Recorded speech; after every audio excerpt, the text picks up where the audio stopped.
Em nome do Pai, do Filho e do Espírito Santo. Amém. Sejam todos bem-vindos à nossa Igreja Ortodoxa Grega de São Miguel Arcanjo. Hoje, nós, por questão de economia, estamos comemorando a transfiguração do Senhor, que seria amanhã, segunda-feira. Mas como todos trabalham, todos têm a sua vida e tudo mais, para que todos possam aproveitar o conhecimento sobre a transfiguração, que é uma festa importantíssima para nós cristãos ortodoxos, e acredito porque para toda a cristandade, de forma que hoje nós vamos falar sobre a transfiguração do Senhor.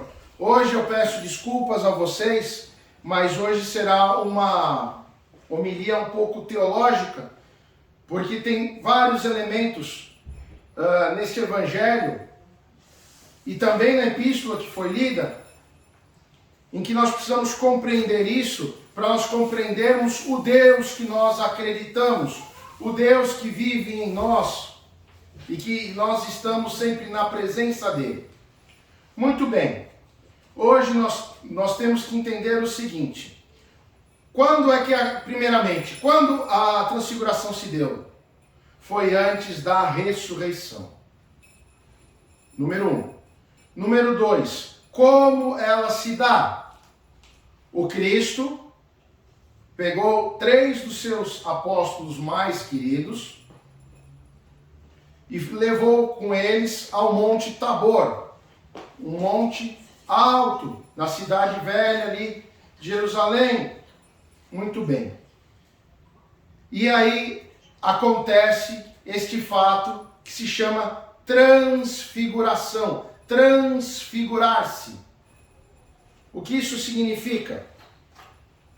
O Cristo, naquele momento, deixou os seus 3 discípulos abaixo e, num momento, ele começou a ter luz no corpo dele e na face dele. Ele ficou iluminado. E o que significa esta iluminação do corpo? Como é que ele se tornou luz? Porque vocês sabem que, quando nós falamos em transfiguração, nós temos que pensar nas 2 naturezas do Cristo. A natureza divina e a natureza terrena, ou seja, a nossa natureza. Muito bem. Então, o que acontece? Naquele momento, ele se demonstrou como Deus. E havendo esta divindade, logo apareceram, como diz nas Escrituras, Moisés e Elias. E logo após, o que acontece? Deus Pai Todo-Poderoso, as nuvens se abrem e ali ele fala: eis o meu filho amado, a qual tenho muito orgulho, seria a palavra, a qual me comprazo, a qual me agrado, seja a tradução que for. Hoje nós temos que usar um termo teológico para que nós possamos compreender a transfiguração. Jesus tem uma natureza hipostática. O que é hipostática em relação do Cristo? Uma natureza não completa a outra, mas elas são juntas e caminham juntas, sem uma intervir a outra. Então, ali nós temos o Deus Todo-Poderoso, segunda pessoa da Santíssima Trindade, e ao mesmo tempo o homem. Lembrando que Jesus Cristo era homem igual a nós, de carne e de osso. Porém, só uma coisa o difere de nós: ele não tinha pecados. Portanto, é a única diferença. Tirando isso, ele era um ser humano. E eu ouvi de um padre até romano, um grande teólogo, que ele falou uma coisa muito interessante. Que no momento da transfiguração não houve um milagre, mas sim deixou de haver o milagre. Por quê? O Cristo, desde o nascimento, desde o ventre de Nossa Senhora Mãe de Deus, até aquele momento ele não tinha se mostrado como Deus, e apenas como servo, como homem. Nesse momento ele resplandece como Deus, fica iluminado, com luz própria, e aí o que acontece? Deus Pai Todo-Poderoso se manifesta naquele momento, falando. Vocês veem que o medo dos apóstolos era tão grande que eles se jogaram com a cara no chão. E depois desse evento, Jesus vem e diz: levantem-se, não tenham medo. E aí, vocês veem que há uma complementação na epístola, que o apóstolo comenta sobre isso. Lembrando que nós estamos tendo esta palavra, este conhecimento apenas em Pentecostes, depois de Pentecostes, depois da ressurreição, conforme o próprio pedido do nosso Senhor e Salvador Jesus Cristo. Muito bem. E para nós, o quão é importante, vocês vão perguntar, a transfiguração?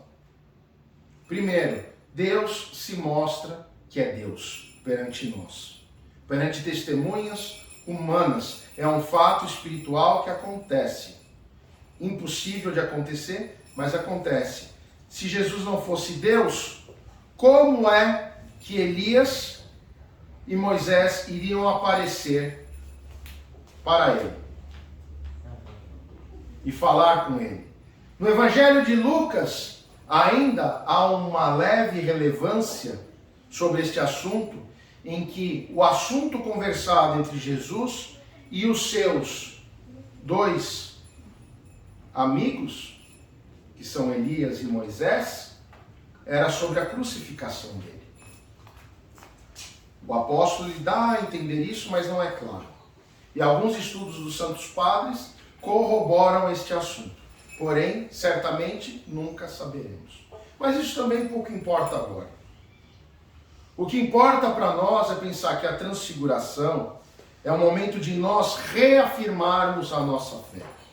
De nós crermos verdadeiramente, de uma forma e de compreender que o Cristo é Deus, que o Cristo é o homem, e que ele conviveu o tempo inteiro com a sua divindade escondida, tolhida, para que ele mostrasse para nós que qualquer um de nós, eu, vocês ou qualquer um, tem a condição de ganhar a salvação, tem a condição de poder ser bom, tem a condição de respeitar as leis de Deus e os ensinamentos de Deus. Ou seja, ele mostrou que nós temos toda a condição de sermos bons, de sermos perfeitos e agradáveis para Deus em todos os nossos atos, em todos os nossos pensamentos, em todos os nossos afazeres, em tudo. Portanto, hoje, na festa da transfiguração, nós podemos fazer uma analogia, não nos termos do Cristo, mas nos termos humanos nossos, que nós podemos também transfigurar. Mas como assim transfigurar? Sim, nós devemos deixar aparecer a nossa fé e não escondê-la mais. Devemos deixar aparecer o nosso amor pelo próximo e não esconder mais. Ou seja, mostrar o nosso eu espiritual, o nosso eu bom, o nosso eu que está em conexão direta e completa com o divino, com a Santíssima Trindade. Isso nos interessa. Por isso, nós temos que entender que ele é Deus e é homem, que ele deu a vida dele sem nenhum tipo de restrição pela nossa salvação, para a nossa oportunidade de vida após a morte, de salvação, de vida com Deus.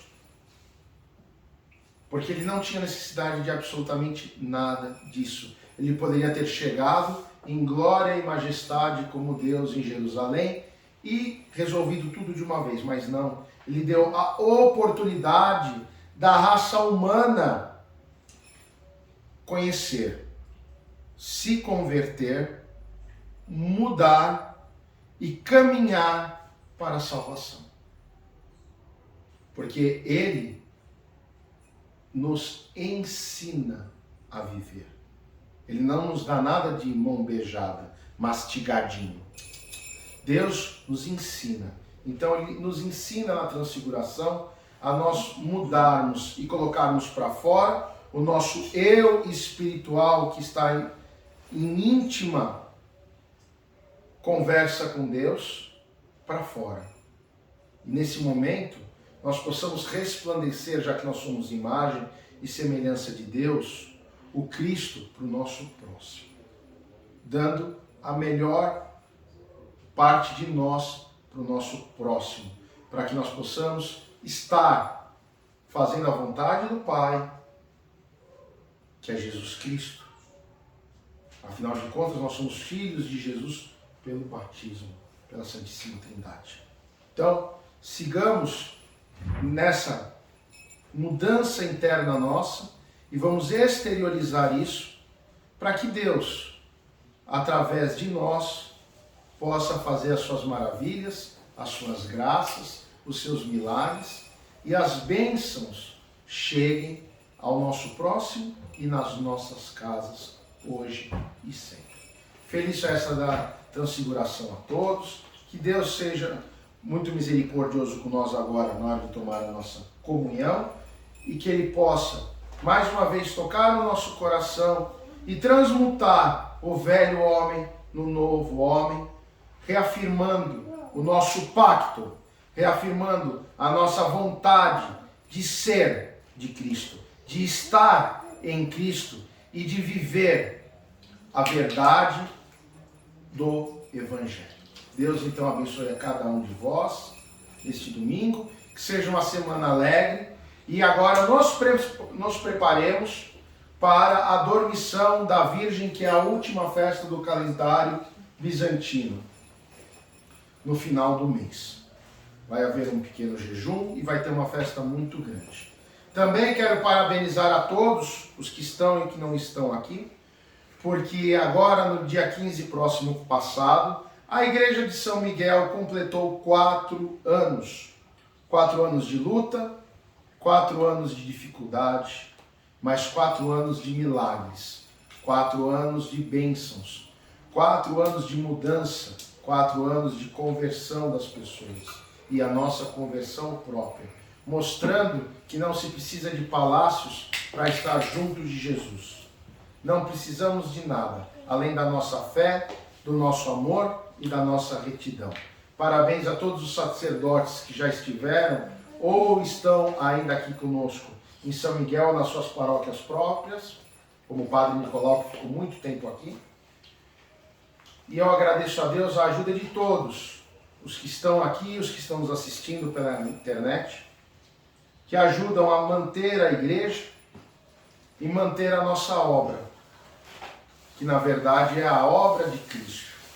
Nós apenas somos servos que trabalham. Deus então abençoe a todos e um bom domingo. Vamos para a comunhão.